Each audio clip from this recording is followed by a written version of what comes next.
Hello friends, my name is Deepak Kumar Raut and welcome to my channel. Yes friends, आज हम इस video में बात करेंगे why this war, what is the actual reason. तो काफ़ी कुछ जानने को है, इसलिए वीडियो को अंत तक देखते रहना ताकि आपको सारी बातें अच्छे से समझ आ जाए। इससे पहले अगर आप चैनल पे नई हो तो चैनल को सब्सक्राइब कर देना और नोटिफिकेशन बेल को भी ऑन कर देना। दोस्तों, इस कहानी का शुरुआत होता है मार्च 1917 में, जब रूसिया में एक बड़ी क्रांति संगठित होती है और उसके नेतृत्व लेता है व्लादिमीर लेनिन। इसी के फलस्वरूप 30 दिसंबर 1922 को रूसिया 15 देशों का एक बड़ा संगठन बन जाती है, जिसका नाम होता है यूएसएसआर यानी union of Soviet socialist republics.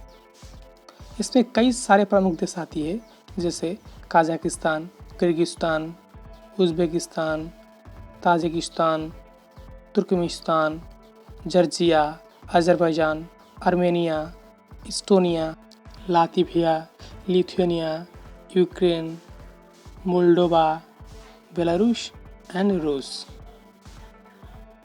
लेकिन दोस्तों, यूएसएसआर ज़्यादा देर तक टिक नहीं पाती है और 26 दिसंबर 1991 को यूएसएसआर वही 15 देशों में टूट जाती है और उस वक्त यूक्रेन भी यूएसएसआर से टूटा था।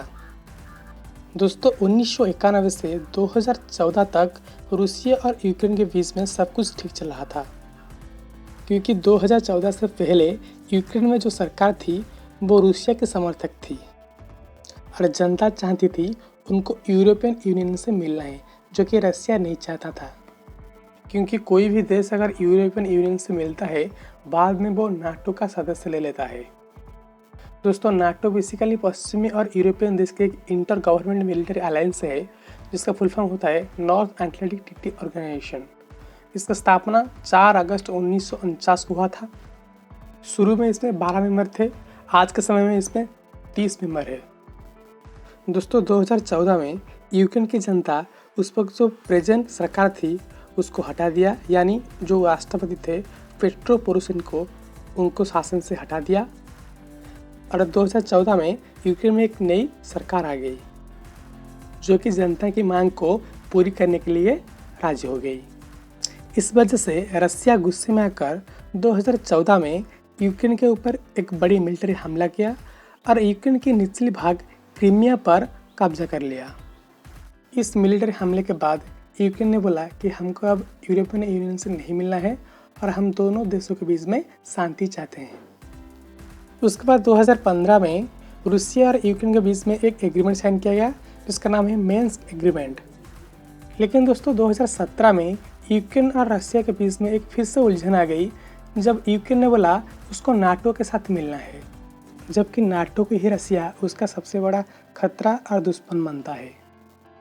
दोस्तों, जैसे मैं आपको पहले से ही बताया था कि नाटो 30 देशों का एक मिलिट्री संगठन है, जिसमें कई सारे बड़े बड़े और शक्तिशाली देश आ जाती है, जैसे अमेरिका, फ्रांस, ब्रिटेन, जर्मनी, कई सारे बड़े बड़े देश आ जाती है।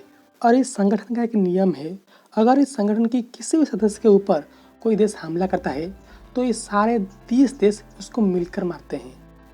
अब दोस्तों, यूक्रेन अगर नाटो के साथ मिल जाता है और जैसे अमेरिका और रूसिया के बीच में शुरू से ही नहीं चलता है, और अगर कल को अमेरिका और रूसिया के बीच में कोई हाथापाई हो जाए तो अमेरिका तो फुल परमिशन पा जाएगा ना कि उसकी मिसाइल आकर यूक्रेन की सीमा में उतारने के लिए, और वहाँ से वो आसानी से रशिया के ऊपर हमला कर सकता है। और एक्चुअली यही चीज़ रशिया के सरदर्द की कारण है और यही चीज़ इस युद्ध की कारण है। और दोस्तों, रशिया इस युद्ध को बड़ी चालाकी से किया है, सिर्फ यूएनए की मुँह बंद कराने के लिए। एक्चुअली दोस्त, यूएनए का ये नियम है कि किसी भी देश इंटरनेशनल लॉ के हिसाब से किसी के देश के ऊपर आक्रमण नहीं कर सकता। लेकिन यूएन के आर्टिकल 7 कहता है, अगर कोई भी देश पर किसी देश अत्याचार करता है तो उसे बचाने के लिए उसकी पड़ोसी देश आ सकता है। तो इसीलिए रशिया पहले यूक्रेन के इस रीजन यानी लोहांस्क और डोनेट्स्क, इस रीजन में कई विद्रोह को खड़ा किया और इनसे बोला कि कहो यूक्रेन हम पर अत्याचार कर रहा है और हम स्वतंत्र होने की मांग करते हैं। इसीलिए 21 फरवरी 2022 को रशिया यूक्रेन के दोनों बड़े शहर लोहांस्क और डोनेट्स्क, जिसे डोनबास रीजन भी कहते हैं, इस रीजन को दोनों स्वतंत्र देशों की घोषणा कर दी। और 23 फरवरी 2022 को इन देशों ने रशिया को चिट्ठी लिख दिया कि यूक्रेन हम पर अत्याचार कर रहा है, हमें बचाने के लिए आओ। और 23 फरवरी 2022 को ही रशिया ने यूक्रेन के ऊपर हमला बोल दिया और दुनिया को कह रहा है कि ये एक मिलिट्री ऑपरेशन है, युद्ध नहीं है। तो दोस्तों, ये है असली कहानी और कारण इस महायुद्ध के पीछे।